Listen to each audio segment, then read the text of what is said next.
This video, I'm going to be going over a brand new coverage that is about to take over Madden 25 and maybe future Maddens as a whole. It is a really, really good defense, and you can run this coverage from pretty much any defense that you want to. I'm going to be showcasing this out of the Dime 3-2 today in the Jets defensive playbook. If you guys want to get any of my full offensive or defensive ebooks, those are all available in our school community. $10 is going to get you access to all of my offensive and defensive ebooks for both Madden and for college football. So if you want to sign up for that community, that link is going to be down in the description below. One of the things that I wanted to talk about with this coverage is that I think that one of the best ways to play coverage in general over the course of several years has been this idea of creating triangles within your pass defense, the idea of creating brackets within that, and that is basically what this is going to do. Now, I'm going to be using this play Y sale as kind of the way to kind of showcase this out of the San Francisco, which is one of the better offenses in the game. And the cool part about this coverage is you don't have to do a lot. You actually don't have to do a lot to set this up. Now, the way that I like to run the defense as a whole is out of this double safety because it gets the safeties in the box. It allows us to have a pretty decent degree of pre-snap disguise. And the biggest thing for coach adjustments, there's a couple keys. Auto flip off, auto alignment on base. You don't have to do that for the coverage, but I like to do that for the defense. And then the other thing that's really important is you do not want zone drop set, okay? There's a matching principle within what we're going to say, and so you do not want zone drop set when you're running this coverage. So one of the best coverages in this game is cover 4 hard flat, primarily because it creates kind of a box within your defense. And what we're going to make sure is that we have this DB Fire 2 as an audible. You don't have to have DB Fire 2, just any kind of cover 2 shell as an audible. We could even have like the play cover 2 drop if we wanted to. I personally really like to run this concept from, just a basic cover 2 type of defense. You are going to want to slot corner blitzing because we're not going to be able to blitz our linebacker. Now, we know that in this year's game, one of the best ways to blitz is this idea of this crossfire loop right here, just walking this guy over and basically running the defense like this. And as you can see, this loop is really, really, really good. Another one of the ways that you're going to see people blitzing in this year's game is this idea of an engaged defense where we walk this linebacker over. We're going to then blitz the linebacker like this and essentially try to get this engaged defense to come in at the quarterback. However, there is kind of a third option, and it's really what I wanted to talk about today, which is this idea of just kind of mixing in a slot corner type of pressure, but a different type of coverage behind it. So what we're going to do is we're going to go to the play DB Fire 2. And as you see, we have, kind of a defense out here that's set up. Now, what we're going to do is we're going to move this linebacker over. We're going to make it look just like that. But now we're going to put him on a mid read. And then this is going to sound crazy, but we're going to put the vert hook out here to the right side slot corner. We're going to cloud flat if you want a cloud flat, or we're going to hard flat. Either way, you can either hard flat or cloud flat, or leave the soft squats. I don't really like the soft squats. I would prefer to either cloud flat or hard flat. I'm going to hard flat if it's a short yardage situation. I'm going to cloud flat if it's a long yardage situation. One of the big tips I want to give you is I don't want you to shade your coverage. I want you to keep it as is because sometimes shading will mess with this mid read, and the mid read is the whole point of the video. It's the whole point of the coverage. The next thing we're going to do is we're going to put these safeties in outside thirds as opposed to putting them into deep halves. The purpose of these outside thirds is they're going to lock on to outside fade routes, which are one of the main ways that people like to attack cover 2. And what you're going to see here is we're going to have kind of this send for pressure. I still like to hit this guard like this, but one of the things I want to show you is we're just going to run kind of your standard doubles combination here. And what you're going to see is that this mid read is going to kind of do some crazy stuff.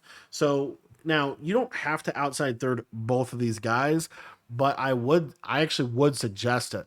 Now, in a formation like this, where they're not really able to attack over the top of this cloud, you might quarter this right side guy. But what the big key here is this mid read. This mid read is everything to this defense. I love the outside third on one. You could quarter on one side, outside third on the other side. It doesn't matter. But the idea of it is really just the mid read. And what you're going to see this mid read do is he's just going to lurk this tight end streak. So you're going to see right here, if I try to throw this, that mid read is just going to come over. He's going to get in perfect position, and he is going to lurk this. Now, we're going to compare that with the middle third. So you might think, well, Cody, why wouldn't you just put a middle third? Because the middle third is going to make sure that he always gets back and he plays defense, the way that we want him to. The reason why you don't want a middle third is because in this year's game, middle thirds take forever to backpedal from the middle linebacker position. So what you're going to see, you actually went kind of crazy right there. Let's see if we can actually get you a little bit better of an example. Travis Kelce is a little slow. But in general, like if we let's say we middle thirded here and we outside thirded here, right? And we did something like this, what you're going to see is because that linebacker is too far down in the box, a lot of times he is just going to basically backpedal way too slow, and you could throw this over the top. It might just be because Kelsey's tired, but if they were similar speeds, that middle third does not normally play that as well. The other reason why I don't love the middle third adjustment is what I'm about to show you right here, which is just simply the fact that this middle, that if you have something like this, I can just throw this right here again and again and again. I can snap throw the tight end streak because I know the blitz is where the blitz is coming from. But if I use a mid read, you see that the mid read at the snap of the ball is going to turn, and he is going to basically, flip and run right where you want him to. So you'll see right here that if I show you the play, now I'm going to try to, throw it right in there, and you're kind of in a tight window. That's potentially a KO, especially, in this year's game. So as you can see, the mid read is just a really, really cool zone that you can do a lot with. Now, that's not the only thing that the mid read does. So let's say, for example, that we got a combination, let's say we got a combination like Y sail where they actually left the corner route, and then we have this backside kind of in route.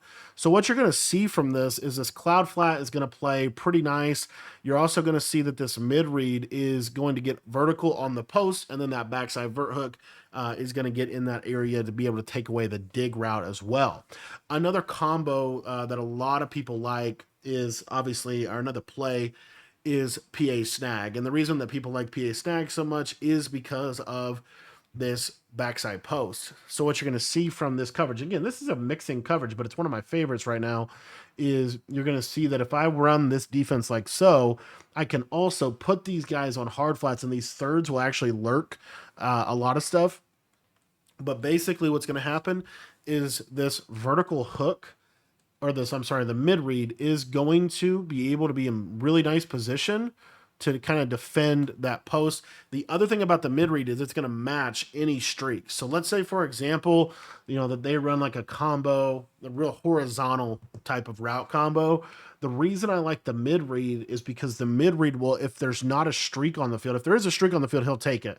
But if there's not a streak on the field, you can feel fully confident in putting these guys on the outside thirds, and watch how this mid read is just going to, sit right in the middle, and it's going to take away that post route. So this is one of the best zones that really you don't see a lot of people using because so many people are running the Sen 4. But if you run every now and then, mixing something like this in is really, really effective. Now, if you want to get super aggressive with this and outside third both of these guys, let's just say hypothetically we did get a Y sail combo. What you're going to see is the mid read is going to take one of the streaks, but as you see, that outside fade is still going to be a little bit of a problem. That's why against a specific formation like this, where there is that threat, what I would do is quarter this right side guy, but I have this third to the left side. So why is the third to the left side important? Because if we get, too vertical to the left side, then you'll see here that outside third's able to get it. And then that mid read, as you see right there, he's kind of going back to that streak. So anyway, this is just a cool little defense. I think it's a great little change-up defense, and it's a way to kind of run a cover two base defense in this year's game where you're utilizing different principles. But this idea of a quarter on one side and a third on another side is really, really good. The main reason the quarter's on the right side is just because that's where the Y sail, that's the threat of Y sail is, and the tight end streak.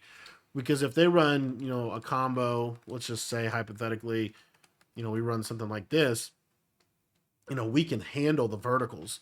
So you see here that outside third, he's going to latch onto that slot, and then the quarter is going to take that other guy, and then the mid read is actually able to kind of midpoint the post route on the right hand side. I'll actually show that in replays. So again, as you see here, he snapped the ball. You see how that mid read just immediately flips his hits, immediately gets vertical, right? And then he's basically able to midpoint everything on the field. And then your user, all you have to cover is that middle post route. So this is a great way, especially if you want to mix in some slot corner pressure to your defense. Some great way to do it. Now on the blitzing side of things, all you have to do to make this blitz super good is simply hit the guard, and a lot of times that slot corner will come free, especially if they're setting up pass pro for your other blitzes within the defense. So let me just kind of show that real quick. So if I go to Y Sale, and I'm trying to set up pass pro, maybe I'm sliding or double teaming or whatever, right? It doesn't really matter because most people have all kinds of different pass pro against dollar because it's so hard to block it. If they're setting up different types of pass protection and things like that, then what you're able to do here is you're just going to see, I'm just looking to hit this guard. Here I hit the guard, and then boom, I get a B gap and I get a slot corner. So it's a great little mix-up defense that people aren't expecting. The mid-read is a zone that really nobody sees this year, and it's really, really, really good for kind of what we call running the pole or just, getting vertical in the middle of the field and midpointing some of the toughest routes to defend and some of the primary routes in most offenses that you're going to see. I want to thank you for watching this video. And if you want to get my full offensive and defensive ebooks completely updated, those are all in our school community. That is going to be linked in the description below. $10 gets you access to all of our offensive and defensive ebooks in both Madden and college football. So if you want to sign up, head down to the description and click the link below.